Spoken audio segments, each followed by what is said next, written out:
কম বয়সে বিয়ে করলে আমার মনে হয় সবচেয়ে বড় লাভ এটাই হয়, চোখের জিনা থেকে আমরা বেঁচে যাই, হাতের গুনাহ থেকে আমরা বেঁচে যাই, জিনার গুনাহ থেকে আমরা বেঁচে যাই, সমস্ত ব্যভিচার থেকে বেঁচে যায় যুবক ভাই।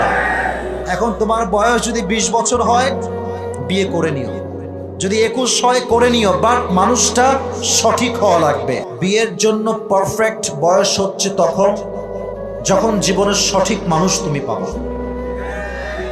কথা আমার সাথে বলতে হবে, কথা ঠিক আছে কিনা বলো। বিয়ের জন্য পারফেক্ট বয়স যে 20 তা নয়, বিয়ের জন্য পারফেক্ট বয়স যে 21 তা নয়, বিয়ের জন্য পারফেক্ট বয়স যে 22, ইটস নট লাইক দ্যাট। যতক্ষণ পর্যন্ত সঠিক মানুষ না পাবো, ভুলভাল মেয়েকে বিয়ে করলে নিজেও ধ্বংস হবা, পরিবারটাও ধ্বংস হয়ে যাবে যুবক ভাই। বিয়ের জন্য পারফেক্ট এজ হচ্ছে নিজের মনের মতো একজন মানুষ খুঁজে পাওয়া।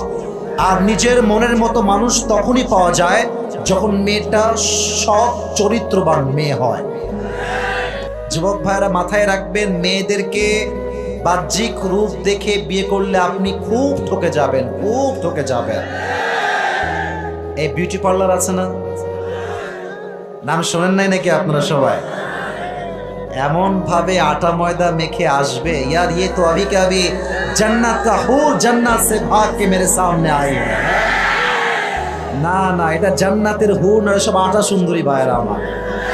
আর মেয়েদেরকে বলবো, সম্মানের সাথে আটা দিয়ে কোনো যুবককে ইমপ্রেস করার ট্রাই করবেন না। আপনি অবশ্যই মেকআপ মাখবেন, আপনি তো মেয়ে মানুষ, মাখবেন তো আপনি, আমি মাখবো নাকি যুবক ভাইরা? বলো বলো বলো।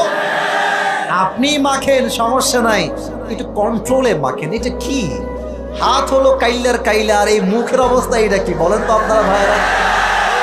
কালো মানুষও সুন্দর, ফর্সা মানুষও সুন্দর, বাট আপনি যখন বিয়ের সময় হাতে পায়ে মুখে মেকআপ মেরে বিয়ে করেন, যুবকটা আপনাকে ফর্সা মনে করে বিয়ে করে। আর বাসর রাতের পর যখন আপনি মুখটা ধুয়ে ফেলেন, এই যুবক বলে ইয়ার ইয়ে কোন হে, কাহা সে আয়া হে। এজন্য আমাদের যুবকদের জন্য মেসেজ একটা, বিয়ের জন্য পারফেক্ট বয়স তখন মনের মতো মানুষ পাবা। আমি মেয়েদেরকে অনেক সম্মান করি, due respect, with due respect বলছে আমার প্রিয় বোনেরা। আপনি মাথায় রাখবেন, শুধুমাত্র বোরকা পরলে কিন্তু আল্লাহর দিনদার বান্দি হওয়া যায় না যুবক ভাই। বোরকা পরলে দিনদার যদি হতো, তাহলে ভালোবাসার দিবসে বোরকা পরে উল্টাপাল্টা করলো কারা? এরা কারা? কই থেকে আসছে? বোরকা পরলে আসল দিনদার হওয়া যায় না। দিনদার হবে সেই মেয়ে যার চরিত্র পবিত্র হবে যুবক ভাইরা, যার সতীত্ব পবিত্র হবে যুবক ভাইরা। এই জন্য বোরকা পরলে দিনদার হওয়া যায় না। এই জন্য তোমাদের জন্য আমার message, this is very important message for all the people, for all the youngsters, for all the young people যারাই তোমরা আছো, একটা কথা মাথায় রাখবা, তুমি যদি আজকে নিজেকে সফল করতে না পারো, এমন একটা দিন আসবে যখন তোমার আশেপাশে ভালোবাসার মানুষগুলোকে তুমি হারিকেন দেওয়ার খুঁজে পাবা না। আর যদি তুমি সফলতা অর্জন করতে পারো, যারা তোমাকে একটা সময় নেগলেক্ট করেছে, অবহেলা করেছে, তোমাকে জিরো মনে করেছে, তোমাকে সস্তা মনে করেছে, সফল হওয়ার পর তারা তোমাকে স্যালুট করতে বাধ্য হয়ে যাবে। So try your best to become a successful man. নিজেকে সর্বোচ্চ ট্রাই করে সফলতার জায়গায় নিয়ে যাও। যে মেয়ের জন্য আজকে গাঞ্জা খাইয়া কুল পাচ্ছ না, ওই রকম হাজার হাজার মেয়ে তোমার পিছনে বিয়ের জন্য লাইন ধরে দাঁড়িয়ে যাবে। এই জন্য আমার কথা একটা, আমি আবেগের কথা বলতে আসি নাই, আমি বিবেককে জাগ্রত করবার জন্য এসেছি যুবক ভাইয়ারা। আবেগ দিয়ে কাজ করবা তো আজীবন খালি ছ্যাক খাইবা, লাথি গুতা খাবা। সোজা কথা, একদম সোজা কথা। বিবেক দিয়ে কাজ করবা, 19, 20, 21, 22, 23 যে কোনো বয়সে তুমি সফল হবা। তুমি যদি আজকে সফল হতে পারো, তোমার ভবিষ্যৎ হবে সুন্দর, তোমার পরিবার হবে সুন্দর, তোমার বউ হবে সুন্দর। এজন্য প্রত্যেকটা যুবক আজ থেকে দুনিয়ার সমস্ত কাজ বাদ দিয়ে নিজেকে সফলতার জন্য ট্রাই করবা তো ইনশাআল্লাহ। আজকে আমাদের আলোচনার সেন্ট্রাল থিম বা সাবজেক্ট ম্যাটার হচ্ছে নামাজ। সুবহানাল্লাহ পড়বেন না আপনারা সবাই? বলেন আমার সাথে, আমাদের মূল আলোচনার বিষয়বস্তুর নাম কি? এতগুলো মানুষের সামনে তো কম হইলে চলে। ওকে, আবার বলছি, আমাদের আলোচনার মূল বিষয় কি? আরো যে বলেন, নাম কি? নামাজ হচ্ছে ফার্সি শব্দ, সালাত হচ্ছে আরবি শব্দ। সালাত মানে হচ্ছে টমেটো এবং শশার সালাদ। সালাত মানে কি ওই সালাত নাকি যুবক ভাইরা? সালাত মানে হচ্ছে নামাজ। সালাত হচ্ছে আরবি শব্দ। সালাহ means literally connection, link or communicate with Allah subhanahu wa ta'ala. সালাত অর্থ হচ্ছে সম্পর্ক, ঘনিষ্ঠতা। নামাজ যে পড়ে সে একজনের ঘনিষ্ঠ হয়ে যায়। আওয়াজ দিয়ে বলেন তো সেই রবকে। আল্লাহ আমার রব, বলেন না, আল্লাহ আমার রব। দমে দমে তনু মনে তারি অনুভব। সুবহানাল্লাহ পড়বেন না? তোমার দুনিয়াতে আমি যেদিকে তাকাই, অথই নিয়ামতে ডুবে আছি সবাই। পাখ পাখালির কণ্ঠে শুনি তাসবিহ কল রব, তাসবিহ কল রব। পড়েন সবাই, আল্লাহ আমার রব। দমে দমে তনু মনে তারি অনুভব। রবকে যে নামাজ পড়ে সে আল্লাহর সাথে ঘনিষ্ঠ হয়ে যায়, ভেরি ক্লোজ হয়ে যায়। যেমনটা আল্লাহ তাআলা নিজেই বলছেন, ফাসজুদ ওয়াক্তারিব, prostate and be closer to me। সেজদায় লুটিয়ে যাও, তুমি বান্দা, আমি আল্লাহর সবচেয়ে নিকটতম বান্দা হয়ে যাবা। সুবহানাল্লাহ পড়েন আপনারা সবাই। এবার আসুন, সালাতের আরেকটা অর্থ হচ্ছে টার্ন ফেস, মুখ ঘোরানো। আমরা কোন দিকে মুখ ঘুরিয়ে নামাজ পড়ি বলেন তো সবাই? মাশাআল্লাহ, মুখ ঘোরানো। যেমনটা আল্লাহ তাআলা নিজেই বলেছেন 16 নম্বর পারা, ইন্নী ওয়াজ্জাহতু ওয়াজহিয়া লিল্লাযী ফাতারাস সামাওয়াতি ওয়াল আরদা হানিফা ওয়া মা আনা মিনাল মুশরিকিন। আল্লাহ তাআলা বলছেন, যেটা ইব্রাহিম আলাইহিস সালাতু ওয়াস সালামের দোয়া, ইন্নী ওয়াজ্জাহতু ওয়াজহিয়া লিল্লাযী ফাতারাস সামাওয়াতি ওয়াল আরদা Hanifa. I have turned my face to the one who has created the heavens and earth. আমি সেই সত্তার দিকে আমার মুখ ফিরিয়েছি যিনি জমিন এবং আসমানের মালিক। আওয়াজ দিয়ে বলেন তো সেই মালিকের নাম কি? তাহলে নামাজ অর্থ হচ্ছে মুখ ফেরানো। এখন আসেন, এই যে কথা ছাড়া এবার আসুন আমি একটা প্রশ্ন করি, বলেন তো যুবক ভাইয়ারা, মুরব্বী আব্বাজানরা, 5 ওয়াক্ত নামাজ এটা কি নফল, সুন্নাত না ফরজ? মাশাআল্লাহ, গুড সাউন্ড। আবার বলছি, 5 ওয়াক্ত নামাজ, ইজ ইট সুন্নাহ অর ফরজ? ইজ ইট সুন্নাহ অর ফরজ? ফরজ। মাশাআল্লাহ। আমরা আজকে যেই নামাজটা পড়ে মাহফিলে বসেছি, পুরো দিনের শেষ নামাজ, এই নামাজটার নাম ছিল কি? আচ্ছা, এই রাত শেষ হবে, ভোর রাতে আমরা আরেক ওয়াক্তের নামাজ পড়বো, এটার নাম কি? ফজরের পরে আসে কি? বলেন না সবাই, ফজরের পরে আসে কি? জোহরের পরে, আসরের পরে, মাগরিবের পরে, ইশা। এবার আসেন তাফসীরের পাঠগুলো ভালো করে বুঝবেন। নামাজটা আল্লাহ সুবহানাহু ওয়া তাআলা ফরজ কেন করলেন? চাইলে তিনি নফল করতে পারতেন, চাইলে তিনি 5 ওয়াক্ত নামাজকে সুন্নত করতে পারতেন, কেন করেন নাই? এর কারণটা হচ্ছে, যেহেতু আমরা আল্লাহ তাআলার গোলাম, অতএব ন্যাচারালি আল্লাহর সামনে যে আমরা সেজদা দিব, এটা আমাদের নৈতিক দায়িত্বের মাঝে পড়ে। মনে করেন একজন যুবক বিয়ে করেছে, তার বাসায় সুন্দর নতুন বউ আছে, সে যদি তার বউকে বাদ দিয়ে অন্য কোনো মেয়ের সঙ্গে পরকিয়া করে, তার বউ কি সহ্য করতে পারবে? বুঝলে বলেন, পারবে? আল্লাহ বলছেন, তোমরা আমার গোলাম, তোমরা আমার বান্দা, অতএব সেজদা কোনো মাজারে নয়, কোনো বাবার পায়ে নয়, সেজদা করতে হবে আমি রবের সামনে। ঠিক কিনা বলো যুবক ভাই? এই কথা কেন বললাম জানেন? আমি দেখতে পাচ্ছি আজকাল অনেক মহিলারা মাজারে গিয়ে বলছে, বাবা আমাকে একটা ছেলে দেন, বাবা ছেলে দেন, মেয়ে দেন। মুরব্বী আব্বাজান, যুবক ভাই বলেন তো, ছেলে এবং মেয়ে বাবা দিবে না আল্লাহ দিবে? আচ্ছা, আপনার দেখবেন মাঝে মাঝে মাজারে, সাতক্ষীরার ভাইরা, আপনারা কি মাজারে গেছেন? কেউ মাজারে? অনেকেই গেছেন। দেখবেন মাজারের প্রবেশ পথে কিছু ফকির থাকে না? ওদের হাতে কি থাকে? গাঞ্জাও থাকে, থালাও থাকে, ভিক্ষা করে। কথাগুলো বুঝে শুনবেন, এতগুলো মানুষ বুঝে না শুনলে বিপদ আছে। দেখবেন মাজারের গেটেই ফকিররা বসে বলে, বাবা দাও, একটু দাও।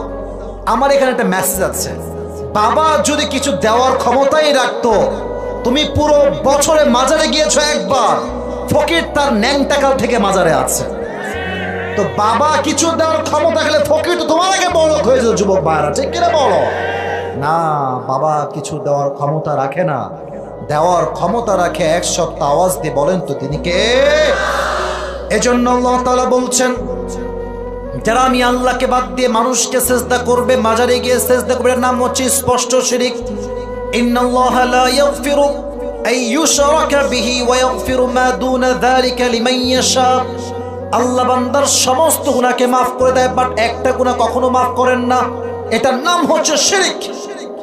আল্লাহকে বাদ দিয়ে যখনই মানুষ কোনো মাজারে গিয়ে সেজদা দেয়, সে পৃথিবীর সবচেয়ে বড় অন্যায় করে, ঠিক কিনা বলো যুবক ভাইরা?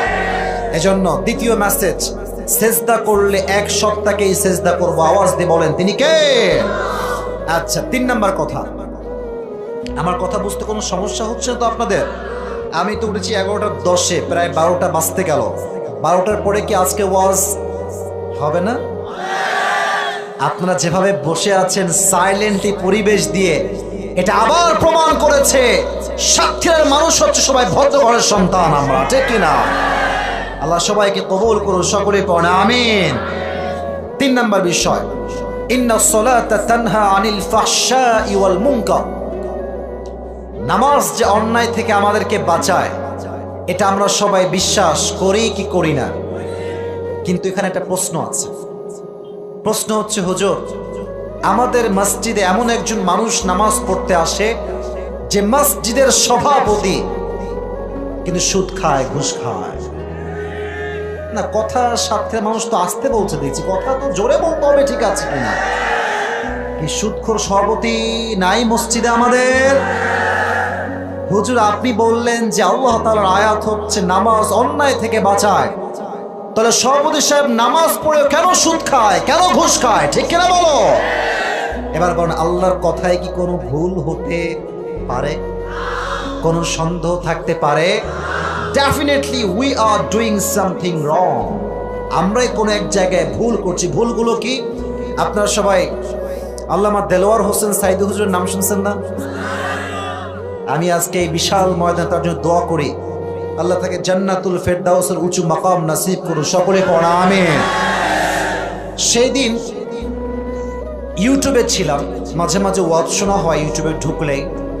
তো ওনার একটা ওয়াজ আমার সামনে আসলো নামাজকে নিয়ে, লেখা ছিল নামাজের গুরুত্ব। আমি ওয়াজটা চালু করলাম। তো আমি যেই বিষয় এখন আলোচনা করছি, উনি এই বিষয়ে কথা বলেছেন অনেক আগে। উনি বললেন যে মানুষ নামাজ পড়ে অন্যায় থেকে বাঁচে না কেন, কেন তারা বাঁচে না? উনি 3টা কারণ উল্লেখ করলেন। আমি সঙ্গে সঙ্গে 3টা কারণ লিখে রেখেছি, আজকে আমি বলছি। 1, নামাজ অন্যায় থেকে আমাদেরকে বাঁচায় না। নাম্বার 1 কারণ হচ্ছে নামাজটা আমরা নামাজের মতো পড়ি না। এটা বুঝাই দেই কেমনে? আল্লাহু আকবার দিয়ে কোনো মতে কি যে পড়লো হ্যাঁ জানে না, হ্যাঁ বাপও জানে না। কোনো মতে পড়ে কি যে পড়ে আল্লাহু আকবার দিয়ে 4 রাকাত নামাজ 2 মিনিটে শেষ। বলুন কথা ঠিক আছে কিনা বলুন যুবক ভাই? নামাজটা আমরা নামাজের মতো পড়ি না। 2, and we don't know about the meaning what we are reciting in salah. নামাজে আমরা কি তেলাওয়াত করছি এটা আমরা জানি না। এখানে হাজার হাজার যুবক আছে, যদি আমি হাত তুলতে বলি যে কোন যুবকটা সূরা ফাতিহার অর্থ শুরু থেকে নিয়ে শেষ পর্যন্ত বলতে পারবে, 90% যুবকই হার মানবে, ঠিক কিনা বলো? আবার আমরা দিচ্ছি আল্লাহু আকবার, রুকুতে গেলাম, রুকুতে গিয়ে আমরা কি বলি? সুবহান রাব্বিয়াল। এই আপনারা এত আস্তে কথা কোন কেন? রুকুতে গিয়ে আমরা সবাই পড়ি সুবহান রাব্বিয়াল। এবার জন্য আমরা রুকুতে উঠলাম, আমরা কি বলে উঠি? সামি আল্লাহু লিমান হামিদা। সামি আল্লাহু লিমান হামিদা কয়জন আছে বলতে পারবে? হ্যাঁ, কয়জন আছে? আমি জানি আছে কয়েকজন। আমি কাউকে ইনসাল্ট করছি না। হ্যাঁ, আমার উদ্দেশ্য হচ্ছে আপনি আল্লাহু আকবার অর্থ জানবেন, সামি আল্লাহু লিমান হামিদার অর্থ জানবেন, আপনি যে সুবহানা রাব্বিয়াল আযীম পড়ছেন তার অর্থ আপনাকে জানতে হবে। ঠিক কিনা বলো যুবক ভাইরা? অর্থ বুঝলে নামাজের স্বাদ বুঝবেন। আমি আল্লাহর রহমতে আল্লাহ তাআলা আমাকে গত বছর ওমরা করার সুযোগ দিয়েছেন, এই 1 বছর হয়েছে। তো ওমরা যখন আমি গেলাম দেখলাম যে এত সুন্দর তেলাওয়াত, মুসল্লিও কাঁদে, ইমামও কাঁদে। এর কারণ কি জানেন? যে মুসল্লিরা কাঁদছে তারাও আরবি ভাষা বোঝে, আর যে ইমাম পড়ছে সেও আরবি ভাষা জানে। ঠিক কিনা বলো যুবক ভাইয়ারা? অর্থ বুঝলে স্বাদই থাকে আলাদা। এজন্য আমরা অর্থ বুঝে বুঝে পড়বো। রাজি আছেন তো ইনশাআল্লাহ? বলেন বলেন ইনশাআল্লাহ, বলেন ইনশাআল্লাহ। আল্লাহ আমাদের সবাইকে নামাজটা ধীরে সুস্থে পাশাপাশি অর্থ বুঝে পড়ার তৌফিক দান করুন। সকলে পড়া আমিন। 3 নাম্বার কারণ, নামাজে আমাদের মনোযোগ থাকে না, এই জন্য নামাজ দিয়ে কোনো ফায়দা হয় না। নামাজ পড়ছে যুবক, ভাবতেছে আমার গার্লফ্রেন্ড মনে আমাকে একটা মেসেজ দিল আমার মেসেঞ্জারে। হ্যাঁ, নামাজের মাঝে মনোযোগ নেই। একটা হাদিস শোনেন, লম্বা ঘটনা, ছোট্ট পরিসরে বলছি। একবার নবী করিম সাল্লাল্লাহু আলাইহি ওয়াসাল্লাম সাহাবা একরামদেরকে নিয়ে যুদ্ধ থেকে ফিরে আসছিলেন। অনেক দিনের যুদ্ধ ছিল সেই যুদ্ধ। নবী যখন বাসায় ফিরে আসবেন, গভীর অন্ধকার রাত হয়ে গেল। নবীজি বললেন আমি একটু ঘুমাবো, এখানে আমি 2 জন সাহাবীকে পাহারায় রাখতে চাই। কয়জন সাহাবী? তোমরা 2 জন পাহারায় থাকো, আমরা ঘুমায় গেলাম, শত্রু আক্রমণ করলে আমাদেরকে ডেকে দিবে, আমরা উঠে যাব। লম্বা হাদিস। যখন নবীজি ঘুমিয়ে গেলেন, ঠিক 1 ঘন্টা পরে 2 জন সাহাবী একসঙ্গে বসে আছে। তো একজন বলছে ভাইজান জেগে থেকে কি করব? আপনি ঘুমিয়ে যান, আমি নামাজ পড়ি। আমার নামাজ যখন শেষ হয়ে যাবে আপনি উঠবেন, আমি ঘুমায় যাব। তো এবার ওই সাহাবী ঘুমিয়ে গেল। বামের সাহাবী দাঁড়িয়ে আল্লাহু আকবার দিয়ে জঙ্গলের মাঝে নামাজ আদায় শুরু করলেন। যখন তিনি নামাজ পড়ছেন, কেরাত পড়ছেন, অনেক লম্বা কেরাত। দূর থেকে দুশমনরা দেখছে লম্বা একটা গাছ দাঁড়িয়ে আছে। এটা কি গাছ নাকি মানুষ তারা টের পাচ্ছে না। তারা দূর থেকে একটা লম্বা তীর নিয়ে একদম নিশান করে এই গাছের দিকে মেরেছে, অর্থাৎ মানুষের দিকে। যখন তীরটা এসে লেগেছে, এতটা নামাজে মনোযোগ ছিল, তীরের আঘাতটা সে অনুভব করতে পারে না। আয় হায়, মনোযোগ কাকে বলে? এখনো হাদিস শেষ হয় নাই, এখনো শেষ হয় নাই। ওরা আবার দ্বিতীয় তীর নিক্ষেপ করেছে। যখন দ্বিতীয় তীর নিক্ষেপ করেছে, রক্ত পেছন থেকে পড়ে পড়ে পুরো জমিনটা রক্তাক্ত হয়ে গিয়েছে। তখন সে নামাজের মাঝে রক্ত দেখতে পেয়ে শর্টকাটে নামাজ শেষ করে দিয়েছে। তার পাশে যে সাহাবী ছিল তাকে ডাক দিয়ে, উঠে ভাই উঠো উঠো উঠো। দেখছে তার পিঠের 2 পাশে 2টা তীর ঢুকে আছে, আর রক্তে পুরো শরীরটা জর্জরিত হয়ে আছে। রক্ত মুছছে আর বলছে ভাই এটা কেমনে হলো? সে বলল ভাইজান আমি তো নামাজে ছিলাম, আমাকে যখন প্রথম তীর আঘাত করেছে আমি টের পাই নাই, দ্বিতীয় তীর যখন আমাকে আঘাত করেছে আমি পরিপূর্ণ টের পাই নাই। যখন রক্ত আমার প্রচন্ড পরিমাণে প্রবাহিত হচ্ছে, আমার চিন্তা একটাই আসছে, আমি যদি আজকে মারা যাই আমার নবীর জীবনে নিরাপত্তা দিবেটাকে? সুবহানাল্লাহ পড়বেন না আপনারা সবাই? এটা আমার দায়িত্ব। আজকে আমি তো দায়িত্ব নিয়েছি, শুধুমাত্র নবীর জন্য আমি নামাজটা দ্রুত শেষ করেছি। বাট আমি নামাজে এমন স্বাদ পাচ্ছিলাম, কাফেররা যদি আমাকে তীর দিয়ে রক্তাক্ত করে শহীদ করে ফেলতো, নামাজে যে মনোযোগ ছিল, আমি নামাজ পড়তে পড়তে আল্লাহর রাস্তায় শহীদ হয়ে যেতাম। সুবহানাল্লাহ কোথায়? এটা হচ্ছে নামাজের মনোযোগ। তবে একটা কথা বলতে খুব খারাপ লাগে, তবুও বলতে হবে, অনেকে মাইন্ড করবেন, বিশেষ করে মুরব্বী আব্বাজানরা কথায় মাইন্ড করতে পারেন, বাট মাইন্ড করবেন না। আমি আপনাকে অনেক ভালোবাসি। আমি দেখতে পাচ্ছি বাংলাদেশে যে মসজিদগুলো আছে, কথা বলে কে পাশে? কথা বলো না, একদম কথা না, একদম চুপচাপ। দেখবেন মাঝে মাঝে বাচ্চারা মসজিদে নামাজ পড়তে আসে, মুরব্বীরা ঘাড় ধাক্কা দিয়ে বাচ্চাদেরকে মসজিদ থেকে বের করে দেয়। আমি নিজে দেখেছি, আপনি বললেও আছে না বললেও আছে। ছোট্ট একটা কথা বলবো, রাগ করবেন না তো আপনারা সবাই। আমার মনে আছে গত বছর আল্লাহ রহমতে আল্লাহ আমাকে প্রায় 12 বছর আগে এই কোরআনের হাফেজ হওয়ার সুযোগ দিয়েছে। আলহামদুলিল্লাহ পড়বেন না আপনারা? অনেক আগে হাফেজ হয়েছে। তো প্রায় দীর্ঘ 8 থেকে 10 বছর তারাবির নামাজ খতম পড়িয়েছি, খতম তারাবি। তো ভাই প্রোগ্রাম যখন 6 মাস করি তো দেহের সব রক্ত শুকিয়ে যায়। এই দেখেন এখন চলছে ফেব্রুয়ারি মাসের শেষের দিকে, তাই না? শুরু হয়েছে সেই সেপ্টেম্বর থেকে। এদিকে তাকান, সেপ্টেম্বর, অক্টোবর, নভেম্বর, ডিসেম্বর, জানুয়ারি, ফেব্রুয়ারি, মোটামুটি 6 মাস হয়ে গেছে না? মোটামুটি 6 মাস প্রতিদিন মাহফিল, সকালে রাতে, কিছু থাকে না মাহফিল করলে, জীবন যৌবন তামা তামা হয়ে যায়। তো গত বছর ভাবলাম যেহেতু এবার অনেক কষ্ট হয়ে গিয়েছে, এবার রমাজান মাস আই উইল টেক রেস্ট, আরাম করব, তারাবি এবার পড়াচ্ছি না। তো আমার বাসা নদীর ধার থেকে, অর্থাৎ পদ্মা নদীর নাম শুনছেন না আপনারা সবাই? ওখান থেকে আমার বাসা একটু দূরে, খুব কাছাকাছি, খুব বেশি দূরে না। তো যাবেন নাকি ভাই? জামানি হুজুর কস্তে, হ্যাঁ যাইয়েন ভাই, দাওয়াত থাকলো আপনাকে, ঠিক আছে? আল্লাহ আমাদের সবাইকে যেন মেহমান হিসেবে যাওয়ার তৌফিক দান করে, সকলে পড়া আমিন। তো ছোট্ট ঘটনা হাদিসের সঙ্গে রিলেটেড, হাদিসের বাহিরে নয়। তো আমি যখন তারাবির নামাজ পড়তে ঢুকেছি মসজিদে, আমি নিজেও কিন্তু একজন হাফেজ। তো আমি গেছি, আমার মাথায় টুপি নাই, রাগ করবেন না, টুপি নাই এর অনেক কোনো কারণ আছে, বলবো না এইসব, এখন সময় নেই। আমি যখন নামাজে দাঁড়াইছি, 4 রাকাত ফরজ শেষ, 2 রাকাত সুন্নত শেষ। যখন ইমাম সাহেব বলছেন সালাতুত তারাবিহ বলে যখন আল্লাহু আকবার দিয়ে শুরু করেছেন কেরাত, এক বাচ্চা হাউমাউ করে, না না আমি আর থাকবো না, না না। এমন বাচ্চার কান্না, মানুষজন সব বিরক্ত হয়ে গেছে। আমি তো নামাজের মাঝে ভাবছি যে এর কপালে যে আছে কি জানে, একমাত্র আল্লাহই জানে ভালো। হ্যাঁ, আমি ভাবছি যেটা তাই হয়েছে। যখনই আমি সালাম ফিরাইছি, আসসালামু আলাইকুম ওয়া রাহমাতুল্লাহ, আসসালামু আলাইকুম, এটা ফিরানোর আগে এক মুরব্বী, এই তোর বাপ কোথায় রে, এই তোর বাড়ি কোথায় রে, তোর মায়ের নাম কি রে? ওই বাচ্চা ধমক খেয়ে থরথর করে কাঁপছে। আর নানাকে বলছেন, নানা তুমি আমাকে না নিয়ে গেলে আমার পেশাব করে দিব না, আমাকে নিয়ে চলো। আয় হায় ভাই, আমি হাসির ছলে বলছি, বাট আপনাকে অধিকার কে দিয়েছে বাচ্চাকে মসজিদ থেকে তাড়িয়ে দেওয়ার?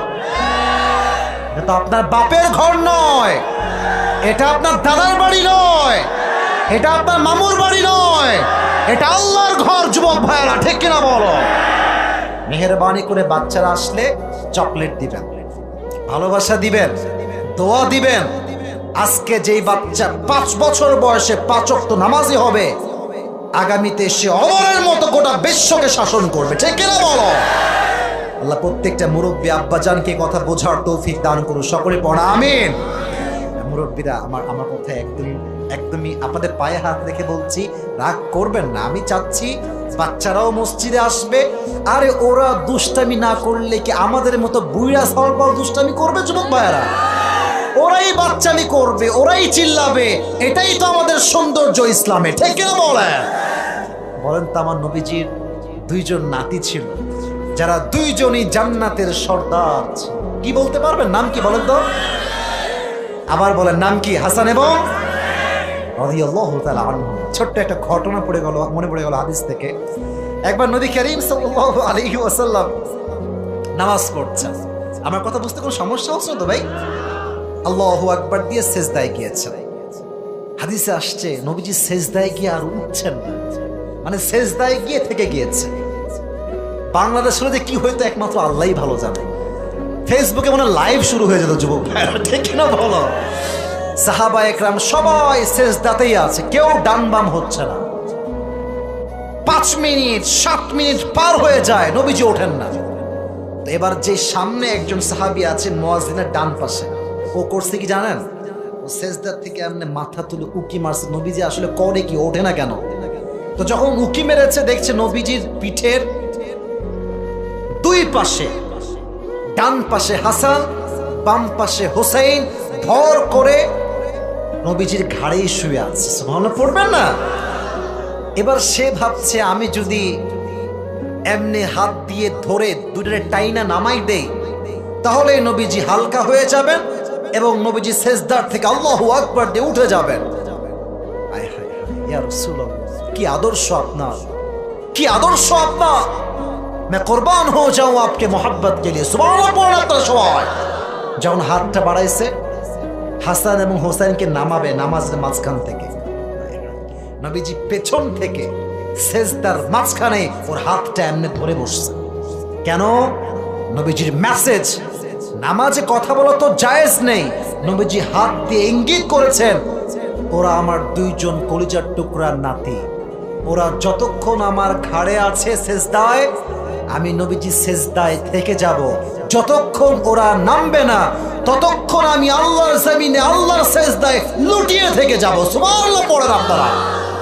নবীজি সেজদার থেকে হাসানকে নামায় দেয় নাই, হোসেনকে নামায় দেয় নাই। আর আপনি মুরব্বী আব্বাজান কারণ ছাড়াই বাচ্চাকে বের করে দেন, আপনার হিসাব হবে বড্ড কঠিন, বড্ড কঠিন হবে আপনার হিসাব, ঠিক কিনা বল? এখানে যদিও এরকম মুরব্বী নাই, এটা আমার বিশ্বাস, ব্যক্তিগত ভরসা, ব্যক্তিগত পজিটিভ থিঙ্কিং। যদি কেউ থেকে থাকেন বাচ্চাকে মসজিদে আসতে দেন না, আল্লাহ তাকে পরিপূর্ণ হেদায়াত দান করুন, সকলেই বড় আমিন। 5 নাম্বার বিষয়, ভাইরা আমার, নামাজ কি একা পড়া উত্তম না জামাতে পড়া উত্তম? এই তোমাদের কথা তো আসতে কেন, বলেন একা না জামাত? জামাত। তবে আফসোস লাগে আজকালকার যুবকেরা শুধুমাত্র জুমার দিন নামাজটা জামাতে পড়ে, বাদ বাকি দিনে থেকে হারিকেন দিয়েও খুঁজে পাওয়া যায় না। আজকে সাতক্ষীরার কালীগঞ্জের এই ফুটবল মাঠে হাজার হাজার যুবক, মুরব্বী আব্বাজান আমাকে জবাব দিবেন, মুরব্বীরা বলেন তো আগামীকাল ফজরে এতগুলো যুবক কি মসজিদে অ্যাক্টিভ পাওয়া যাবে? এই তো কথায় লাইনে আসেন নাই, বলেন পাওয়া যাবে? যাবে যাবে না, তাহলে মাহফিল দিয়ে লাভ কোথায়? লাভ আছে। যদি একজন যুবক নামাজি হয়ে যায়, খোদার কসম, একজন যুবক নামাজি হতে পারে এই মাহফিলটা আমাদের সকলের জন্য জান্নাতে যাওয়ার ওসিলা হয়ে যাবে। সুবহানাল্লাহ পড়বেন না আপনারা সবাই? এজন্য আল্লাহ তাআলা নামাজি বান্দার মরণ এবং বেনামাজি বান্দার মরণকে একদম ভিন্ন করে দিয়েছেন। নামাজি বান্দা যখন মারা যাবে, তার সামনে মালাকুল মওত আসবে, সুন্দর একটা সাদা ধবধবে জুব্বা পরে, তার চেহারার রং হবে ফর্সা, তার দেহের জুব্বা হবে সাদা, তার চেহারা থাকবে লম্বা চাপ দাড়ি। এসেই বলবে, ইয়া আইয়াতুহান নাফসুল মুতমাইন্না উখরুজি ইলা মাগফিরাতিল্লাহি ওয়া রিজওয়ানি। এই নামাজি বান্দা, টেনশন নাই, আসো, ওয়েলকাম টু দ্য প্যারাডাইস। আল্লাহর জান্নাত তোমার জন্য অপেক্ষায় আছে। সুবহানাল্লাহ পড়বেন না আপনারা সবাই? এবার আমার দিকে তাকান তো, এটা আমার হাতে কি বলেন সবাই? 2-1 জন লোক ওই দিকে লাল চাদর, 3 জন উঠতেছে, এই 3 জন, এই ও 12টার পরে ওয়াজ হয় না সাতক্ষীরায়, তাই না? হ্যাঁ, তাহলে ঠিক আছে। যদি না হয় এটা তো আমার জন্য সুবিধা হয় ভাই। কমিটির সাথে আমার কমিটমেন্ট হচ্ছে, আমি আসিফ বেঁচে থাকলে 1 ঘন্টা ওয়াজ করবই করব। বাট যেহেতু সাতক্ষীরায় আসছি, আজকে কোনো মিনিটের হিসাব হবে না, মন থেকে সব ওয়াজ হবে যুবক ভাই, ঠিক কিনা বল? এখনো মাঠ ভরপুর আছে, আমি দেখতে পাচ্ছি। আমি জাস্ট 12:30 পর্যন্ত সময় চাই। দেওয়া যাবে? যাবে ইনশাআল্লাহ যাবে। আপনারা আমাকে ভালোবাসলে আমার ওয়াদা রাখবেন, রাজি আছেন তো ইনশাআল্লাহ? আচ্ছা, 5 নাম্বার চ্যাপ্টারে আছি, একটু কাশি দিয়ে গলাটা ঠিকঠাক করি। এবার একজন যুবককে চাই, এখান থেকে ওখান থেকে যেখান থেকে হোক, যার বউটো কেউ নাই, দাঁড়িয়ে বাঘের বাচ্চার মতো তাকবীর দিবে। কে আছে? দাঁড়াও, দাঁড়ায় যান। হ্যাঁ, নারায় তাকবীর দিয়ে বলতে হবে।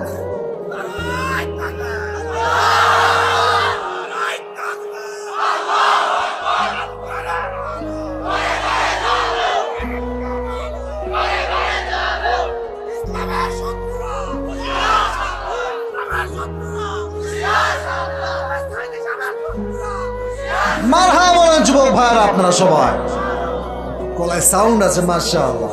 এবার আমরা আমার সঙ্গে তাকবীর দিবেন, একদম গলা খাকায় দিবেন, বাঘের মতো সিংহের মতো গর্জন দিয়ে, লিল্লাহি তাকবীর। তো বলছিলাম, এটা আমার হাতে কি যুবক ভাইরা?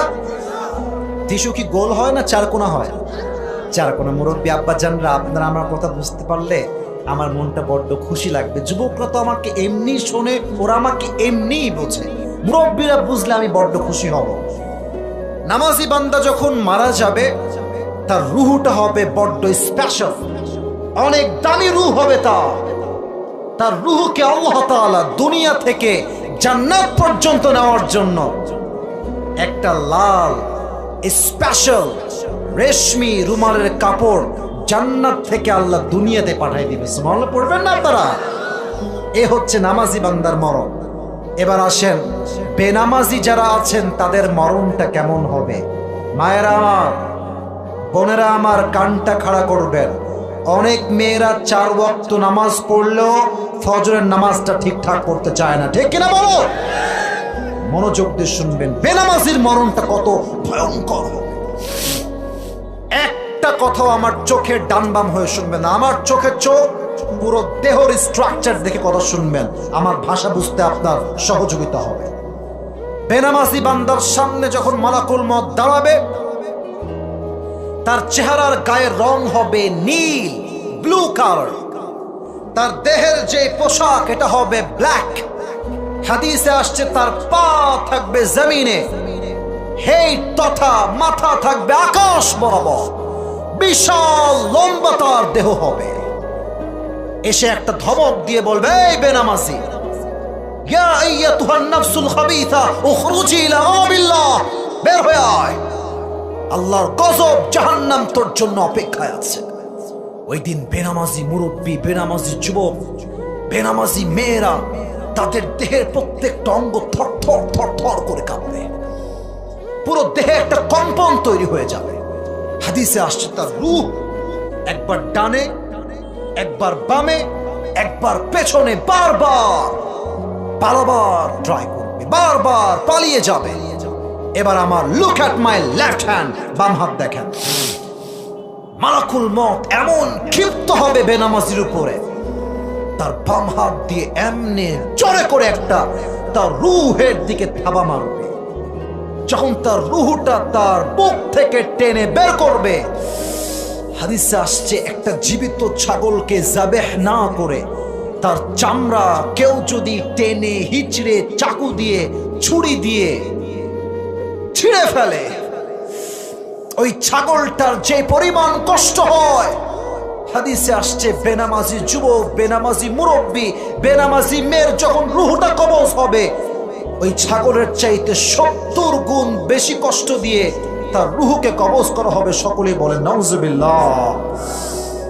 সাতক্ষীরার কালীগঞ্জের ভাইরা বলেন তো, বেনামাজি হয়ে মরলে এই মৃত্যুর কষ্ট, বলেন তো মন থেকে কেউ কি সহ্য করতে আমরা পারবো? বললেন না জোরে, পারবো পারবো পারবো, কেউ পারবো না। এই নামাজ এত গুরুত্বপূর্ণ। আপনারা সবাই মিজানুর রহমান আজহারীর নাম শুনছেন না? ব্র্যান্ড ইজ অলওয়েজ ব্র্যান্ড, নাম শুনলেই মানুষ বুঝে ফেলে, ঠিক কিনা বলা? ওনার একজন নানা ছিলেন, তার নাম হচ্ছে গোলাম সারওয়ার সাইদি হুজুর। নাম শুনছেন আপনারা যুবক ভাইয়েরা? মুরব্বীরা ভিডিও দেখেছেন, যদি আপনি ফেসবুকে থাকেন বা ইউটিউবে থাকেন, ভিডিও মাস্ট দেখেছেন, হয়তো নাম জানেন না। গোলাম সারওয়ার সাইদি হুজুর করোনা ভাইরাসের সময় উনি একটা কথা প্রচন্ড লেভেলে আমাদেরকে আঘাত করেছেন, একটা কথা দিয়ে, এটা আমার সিনায় গাথা আছে। যখন এটা ভাইরাল হয়, I was not a famous person, I was very normal and very simple boy, সাধারণ মানুষ ছিলাম। প্রায় কানে হেডফোন দিয়ে শুনতাম, যেন আমার আত্মার সহি আল্লাহ সামজ দান করে, আল্লাহ যেন আমাকে আত্মার পরিশুদ্ধি ঘটায়, এটার জন্য আমি বারবার শুনতাম। আমি বাক্যটাকে মেনশন করছি, রিপিট করছি, কোট করছি। বাক্যটা ছিল এরকম, নামাজ নাই যার ঈমান নাই তার, নামাজ নাই যার মুসলিম হিসেবে পরিচয় দেওয়ার কোনো অধিকার নাই তার, ঠিক কিনা বলো যুবক ভাইরা? নামাজ হচ্ছে মুসলমানের জীবনের সবচেয়ে বড় পরিচয়। আমাদের ইসলামের শ্রেষ্ঠ খলিফা, আমাদের দেশের প্রধানমন্ত্রীর নাম কি আগে বলেন তো সবাই দেখি? নাম এত আসতে কেন, বলেন নাম কি? শেখ হাসিনা, জননেত্রী মাননীয় প্রধানমন্ত্রী শেখ হাসিনা। আচ্ছা, উনি কি পুরো ওয়ার্ল্ডের নেতা না বাংলাদেশের নেতা? পুরো ওয়ার্ল্ডের নেতা না বাংলাদেশের নেতা? ওমরে ফারুক হচ্ছেন পুরো ওয়ার্ল্ডের নেতা, অর্ধজাহানের খলিফা। সুবহানাল্লাহ, কোথায় আপনাদের সভা? এরকম কয়েকশো বাংলাদেশের নেতা হচ্ছেন তিনি। দেখেন হাদিস শুনেন। একবার আগুনের পূজা করে, তার নাম হচ্ছে আবু লু আল মাজুসি। এসে বলছে, ওমর, আই হ্যাভ অবজেকশন, আমার একটা আপত্তি আছে, কমপ্লেইন আছে, অভিযোগ আছে। কি অভিযোগ বলো? বলছে, আমি একজন গোলাম, আমি একজন দাস, আমি যেই মালিকের আন্ডারে চাকরি করি সেই মালিক প্রত্যেক দিন আমার কাছে মোট 6 দিরহাম চার্জ করে। বলেন তো সবাই, বুঝেন নাই? কয় দিরহাম? তো বলছে, তুমি একটু কথাবার্তা বলে এটাকে কমায় দাও, আমি তো গোলাম মানুষ, এত দিরহাম দিতে পারবো না, একটু কমায় দাও। তো তিনি বলছেন, কমাবো, ঠিকঠাক সব ওকে আছে, কোনো সমস্যা নাই, বাট তোমার বিজনেস সোর্স কি? What is the source of your earn money? How you earn the money? তুমি টাকা কামাই করো কেন? তোমার ব্যবসার মূল উৎস কি? তো সে বলল, আমি মূলত খঞ্জর বানাই, এটাকে আমরা বাংলাতে বলি চাকু। খঞ্জর মানে হচ্ছে চাকু। এবার আমার 2 হাত দেখেন। খঞ্জর মানে হচ্ছে মাকবাদাতুহু ফি ওয়াসাতি, ডানেও চাকু বামেও চাকু, মাঝখানে হচ্ছে হ্যান্ডেল, 2 পাশেই ধারালো ছুরি থাকে খঞ্জরে। যদি এখনো না বোঝেন, বাসায় যাওয়ার পরে গুগলে সার্চ করবেন, লিখবেন সুলতান কাবুস, দেখবেন একটা ফটো শো করবে, সেই রাজার ঠিক পেটের ডান পাশে লম্বা একটা খাপে ছুরি আছে, এটার নাম হচ্ছে খঞ্জর। এক বাক্যে আরবি নামটা বলে, এটার নাম কি? খঞ্জর, ছুরি। তো বলছে, তাই খঞ্জর বানাও? এই আরবে তো কেউ খঞ্জর বানাইতে পারেই না, মদিনায় তো আরো লোক কম, তোমার ব্যবসা তো লালে লাল ভাই, তুমি 6 দিরহাম কেন? তোমার তো 10 দিরহাম চার্জ হওয়ার কথা। এটা শুনে ওরে আর কে ঠেকায়? বলছে, ওমর, আচ্ছা সবাই যেহেতু মুসলমান তাই তুমি সবার বেলায় নরম, আর আমি যেহেতু আগুনের পূজা করি, আমি অমুসলিম, সবার বেলায় তুমি নরম, আর আমার বেলায় তুমি হয়েছ কথা কম। সবার বেলায় নরম, আমার বেলায় তুমি হয়েছ। তোমাকে আমি বোঝাবো কত ধানে কত চাল, খেলা হবে তোমার সাথে আমার। হুমকি দিয়ে বের হয়ে গিয়েছে। ওমরে ফারুক তো অবাক করে চেয়ে আছে, কি সাহস তার, প্রধানমন্ত্রীকে হুমকি দেয়। বের হয়ে গিয়েছে। এবার আসেন হাদিসের শেষ পার্টে। লম্বা রাত, আবু লুলু আল মাজুসি ওমরকে হত্যা করবার জন্য বিশাল লম্বা একটা ছুরি বানিয়েছে, এটার নাম হচ্ছে খঞ্জর। সাতক্ষীরার ভাইয়েরা, কালীগঞ্জের ভাইয়েরা, আমরা শীতকালে ঠান্ডা লাগলে কি মুড়ি দেই গায়ে? চাদর। বলেন সবাই, কি মুড়ি দেই? চাদর। আচ্ছা, আমাদের মায়েরা তো নেকাব পরে, তাই না? নেকাব পরে না যুবক ভাইয়েরা? দেখবেন নেকাবটা এমনে পড়ে। কথা কি ঠিক আছে যুবক ভাইয়েরা? আর নেকাবের উপরের যে পার্টটা নেকাবের এই ভ্রু পর্যন্ত আসে, পুরো মুখটা কভার থাকে, জাস্ট চোখ দেখা যায় এন্ড নাথিং এলস, চোখ ছাড়া আর কিছু দেখা যায় না। তো এবার সে কি করেছে জানেন? হাদিসটা প্র্যাকটিক্যালি বোঝেন, আমার দেহের দিকে তাকান। খঞ্জর রেখেছে পেটের ডান পাশে বড় একটা খাপে, এবার লম্বা একটা শাল নিয়েছে, চাদর বা শাল, এটা নিয়ে চাদরের উপর পিঠটা এই পর্যন্ত দিয়ে এই পর্যন্ত ঝুলিয়েছে, আর নিচের যে পার্টটা আছে এটা এমনি দিয়ে পুরো চোখের এই পর্যন্ত দিয়ে ঢেকে নিচে নামাই দিয়েছে। It's just look like a নেকাব, নেকাবের মতো পুরো ফেস ঢেকে ফেলেছে। যখন ফজরের আজান হয়ে গিয়েছে, এবার সে আবু লুলু আল মাজুসি ফজরের নামাজে মুনাফিকের রূপে ছদ্মবেশে নামাজ পড়তে আসছে। এবার যখন ওমরে ফারুক রাদিয়াল্লাহু তাআলা আনহু ইমাম হয়ে মসজিদে আসছেন, এসেই ডাক দিয়ে বলছেন, সফু সুফুফাকুম, কাতার সোজা করো, কাঁধে কাঁধ মিলিয়ে দাও, আল্লাহু আকবার। এবার তিনি 2 হাত বেঁধেছেন। সাতক্ষীরার ভাইয়েরা, এটাই আমার শেষ হাদিস। আমার 2 হাত দেখেন, আমার চেহারা দেখবে না, 2 হাত দেখেন। হাদিসটা আমি প্র্যাকটিক্যালি বোঝাতে চাই। 2 হাত দেখেন। সানা পড়েছেন, সূরা ফাতিহা পড়েছেন, কিরাত পড়েছেন। আল্লাহু আকবার দিয়ে যখনই তিনি রুকুতে যাবেন, যখন রুকুতে গিয়েছেন, পেছন থেকে, এবার আমাকে দেখেন, পেছন থেকে আবু লুলু আল মাজুসি তার চাদরটাকে এমনি ধরে উড়িয়ে দিয়েছে। আর এখান থেকে খঞ্জরটা বের করে, খঞ্জরটা হচ্ছে এমন, ডানেও ছুরি বামেও ছুরি, মাকবাদাতুহু ফি ওয়াসাতি, হ্যান্ডেলটা হচ্ছে মাঝখানে। হায় হায়, ওমরে ফারুক রুকুতে আছেন, এমনি খঞ্জরটা ধরে 1 সেকেন্ড লেট করে নাই, ধরেই সোজা ওমরে ফারুকের সামনে গিয়ে পেটের এখান থেকে নিয়ে শুরু করেছে পোজ দেওয়া। এমনি একটা দিয়েছে, আবার এমনি রিটার্নার একটা দিয়েছে, আবার একটা, মোট 3টা দিয়েছে। এই 2 পাশের ধারালো ছুরি 3টা পোচে হাদিসে আসছে ওমরের পুরো পেট কেটে নাড়ি ভুঁড়ি সব বের হয়ে গিয়েছে। নামাজের মাঝে তিনি চিৎকার দিয়ে বলছেন, কাতালানি আল কালব, কাতালানি আল কালব, আমাকে একটা কুকুর হত্যা করেছে, আমাকে বাঁচাও। এটা বলেই তিনি অজ্ঞান হয়ে পড়ে গিয়েছেন। নামাজ কাকে বলে? সব সাহাবায়ে কেরাম এই দৃশ্য বুঝতে পারছে, বাট নামাজের গুরুত্ব অনেক বেশি। মাত্র হাতে গোনা 2-1 জন সাহাবী নামাজ ছেড়ে দিয়েছে, কোন সাহাবী 2-1 জন বাদ দিয়ে নামাজটাকে ছাড়ে নাই। সুবহানাল্লাহ, কোথায় আপনাদের সবাই বলেন না জয় সুবহানাল্লাহ? হায় হায়, নামাজ ছাড়ে নাই। 2 জন ধরে ওমরে ফারুককে সাইডে নিয়ে আসছে। যখন সাইডে নিয়ে আসছে, ওমরে ফারুক অজ্ঞান হয়ে গিয়েছে। নামাজ শেষে মদিনার মক্কার যত ডক্টর আছে, চিকিৎসক আছে, তবিব আছে, ডাক্তার আছে, সব আসছে, ওমরকে বাঁচাও, Omar is going to die very soon, তাকে বাঁচাও। তাকে পিঠে হাত দিয়ে এমনি শুয়েছিল, হালকা উঠিয়েছে ডাক্তাররা এসে, এবং তার মুখ 2টা এমনি হালকা হা করে তার মুখে এমনি কয়েক ঢোক পানি দিয়েছে। প্র্যাকটিক্যালি বোঝাচ্ছি, পানি দিয়েছে। তো পানি যখন তিনি পান করেছেন, তিনি ইচ্ছা করে পান করেন নাই, তিনি অজ্ঞান আছেন, তার মুখে পানি দেওয়া হয়েছে।